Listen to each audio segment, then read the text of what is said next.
1st of July is just around the corner, and with each 1st of July in Australia, there is the start of a new financial year, and with that, many changes will come through that will impact many people living in Australia, including international students. So in this video, we will talk about some of the changes that are going to come into effect from the 1st of July 2024 that will have impact on international students. Ready? Let's go. The first one is in regards to the minimum wage. So the minimum wage is increasing from the 1st of July 2024. Currently, the minimum wage is $23.23 per hour.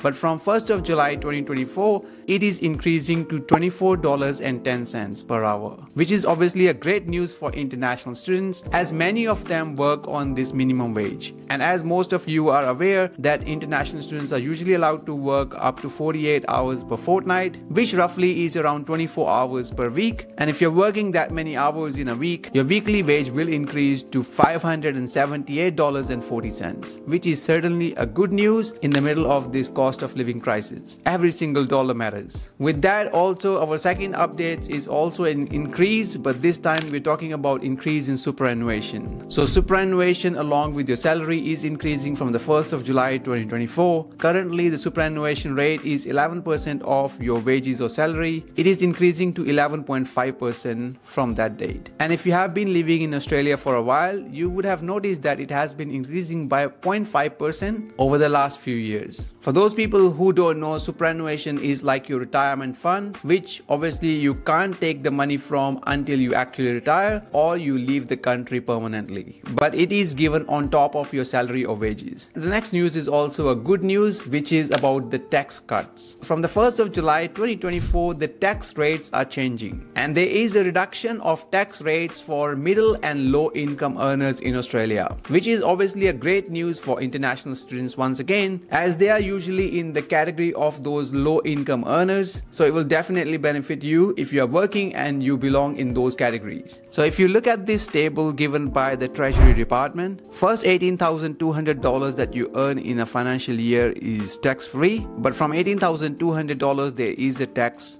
on your income. So in this case, you can see the comparison of 2023 and 24. There is a reduction of 3% tax rate if you are earning between $18,201 to $45,000 per year. So the new tax rate is now 16% instead of 19%. Also, there is a tax reduction for people earning more than $45,000, and there is an increase in that threshold as well. So anyone earning up to $135,000 in a year will pay 30% tax, which previously was 32.5%. There is no changes for people earning more than $135,000 or over $190,000. But overall, another good news, which means when we will be lodging our tax return, we might expect some extra dollars in our bank account. The next major change is in regards to the temporary graduate visas. So from 1st of July, a couple of changes are coming into effect in regards to these temporary graduate visa holders. First one is the length of temporary graduate visa, which the government has already mentioned that they will be reducing the duration for some of these temporary graduate visa holders who have completed certain degrees in Australia. And the select degree 2-year extension program that was introduced in a previous year will also come to an end. The time duration for each of these qualifications will be as follows. So people who will be applying for the postgraduate visas after completing associate degree, diploma or trade qualification will get up to 18 months of post-study work visa. Bachelor degree students can get up to 2 years. Master's degree either by coursework or extended can get up to 2 years, and masters by research or PhD students will get up to 3 years. Obviously, there are extensions available for some specific countries who have some trade agreements or where the government has given extension to those countries. But majority of the students will have to abide by these durations.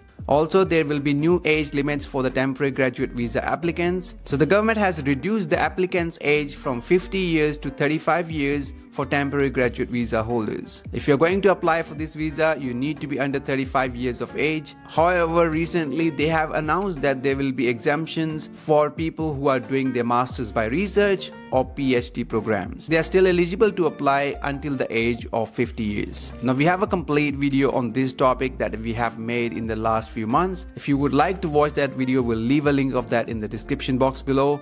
to learn more about these changes. But these are some of the major changes in terms of temporary graduate visa that are coming into effect from the 1st of July. And the next news is in regards to the visa hopping, which only came last couple of weeks back. So from 1st of July 2024, visitor visa holders, temporary graduate visa holders, maritime crew visa holders, and some other visa subclass categories will not be able to apply for a student visas onshore. Basically, any of the categories mentioned in this image here will not be able to apply for student visas onshore. They can still apply for one if they want to, but they need to do it offshore, which means they need to go out of Australia in order to apply for a student visa. Otherwise, it won't be possible for them. Apart from these changes, we usually expect to hear regarding the student visa fee also, but by the time of shooting this video, we haven't got an update regarding the increase in the fee. Usually at the start of a new financial year, there is an increase of student visa fee, but we haven't got an update yet. We'll let you know as soon as we hear from the government regarding that. So make sure to follow us on Instagram, as we usually update our audiences right away over there. And if you are not aware that there has also been an increase of financial requirements for international students, but that came into effect from the 10th of May 2024. So if you are going to apply for a student visa for Australia, you need to demonstrate at least $29,710 to demonstrate that you have enough funds to study in Australia. Obviously, if you're bringing your partner or you're bringing your child, you will also need to show some additional money, and there has been an increase regarding the sponsor's annual income as well, as mentioned in this table. So these are the changes that are coming into effect from the 1st of July 2024 in Australia, specifically for international students. We would love to hear your thoughts on these news. Please let us know what are your thoughts in the comment section below. And if you find this information useful, please make sure to share it with your friends as well. It also helps us immensely if you subscribe to the channel, especially if you're finding the information useful, as we usually make videos regarding international education every single week. Now, if you would like to know more about the changes that are coming for the temporary graduate visa holders from the 1st of July,